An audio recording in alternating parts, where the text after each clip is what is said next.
ரஜினிகாந்த் அவர்கள் நம்ம பாலையா அவர்கள் பற்றி பேசியிருக்காருங்க. ஸோ திடீர்னு ஒரு போஸ்ட் போட்டார். என்னடா தலைவர் திடீர்னு ஏதோ பேசியிருக்காரு என்ன அப்படின்னு சொல்லி பார்க்கும்போது தான் தெரிஞ்சிச்சு.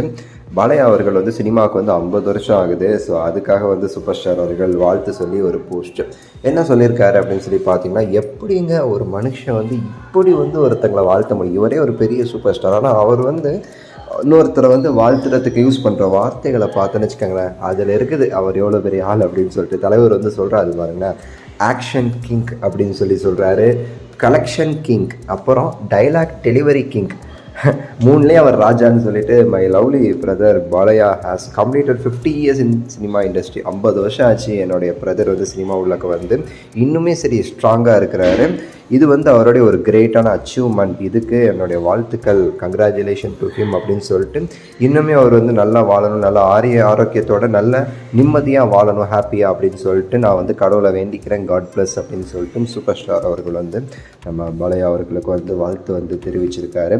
அந்த வார்த்தைகள் தான் நம்ம யூஸ் பண்ணணும். ஸோ இப்போ உள்ள சின்ன சின்ன குட்டி குட்டி குஞ்சான்கள்லாம் பார்த்திங்கன்னா ரஜினிகாந்த் அவர்களை தப்பாக பேசுகிறது, அப்படி பேசுகிறது, இப்படி பேசுகிறது, பெரிய பிடிங்க மாதிரி மைக்கு வந்தவொடனே காக்கா கழுகுன்னு சொல்லிட்டு ஏதாவது சிரிக்கிறது, நக்கலாட்டு அவர் பேசினதை வச்சு.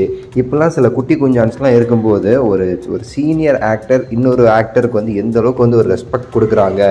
சமமான நடிகர் ரஜினிகாந்த் அவர்களும் பாலையா அவருமே சரி, 2 பேருமே சமமானவங்க. அவருக்கு எந்த அளவுக்கு ரெஸ்பெக்ட் கொடுக்குறாருன்னு பாருங்கள். இப்போ உள்ள குட்டி குஞ்சான்ஸ் அவருடைய சினிமா அனுபவம் தான் அவங்களோட வயசே. ஆனால் அவனுங்க எப்படி பேசுகிறானுங்கன்னு பாருங்களேன். இதில் தான் இருக்குது ஒருத்தங்களுடைய கண்ணியம், அவங்களுக்கு மேலே நமக்கு ரெஸ்பெக்ட் வர்றது. எப்படி ரஜினிகாந்தர்கள் இன்னும் சினிமாவில் நம்பர் 1 இருக்கிறாருங்கிறதுக்கு இதெல்லாம் ஒரு காரணம் அப்படின்னு நம்ம சொல்லலாம். இதெல்லாம் இந்த குட்டி குஞ்சானது தெரியாது. இவனுங்க அரசியலுக்கு என்ன மயிறு கிளிக்க போகிறானுங்கிறதும் நமக்கு தெரியலை. ஸோ இது நம்ம ஒரு எக்ஸாம்பிளாக எடுத்துக்கணும். நம்ம எல்லாருமே தலைவர்கிட்டேருந்து கற்றுக்கிட்ட ஒரு முக்கியமான விஷயம், எல்லாரையும் மதிக்கிறது. சின்னவங்களும் பெரியவங்களும் எல்லாரையும் மதிக்கிறது தான் நம்ம அவர்கிட்டேருந்து எடுத்தது. இப்போ ரீசெண்டாக வேட்டை அண்ட் டப்பிங் இதில் பார்த்திங்கன்னா டேரக்டர் சார் அப்படின்னு சொல்லிட்டு நம்ம நாளவேல் அவர்களை கூப்பிட்றாரு. சூப்பர் சார், நல்லா பண்ணியிருக்கீங்கன்னு சொல்கிறதாகட்டும், சின்னவங்களும் பெரியவங்களும் மரியாதை கொடுக்கணும் அப்படின்னு சூப்பர் ஸ்டார் அவர்கள் அழகாக நமக்கெல்லாம் சொல்லிக் கொடுத்த ஒரு முக்கியமான விஷயமாக நம்ம பார்க்கலாம். உங்கள் கருத்தை மறக்காமல் கமெண்ட்ஸ் பண்ணுங்கள், லைக் பண்ணுங்கள், ஷேர் பண்ணுங்கள், சப்ஸ்கிரைப் பண்ணுங்கள். அடுத்த வீடியோவில் சந்திக்கின்றேன். நன்றி, வணக்கம், மகிழ்ச்சி.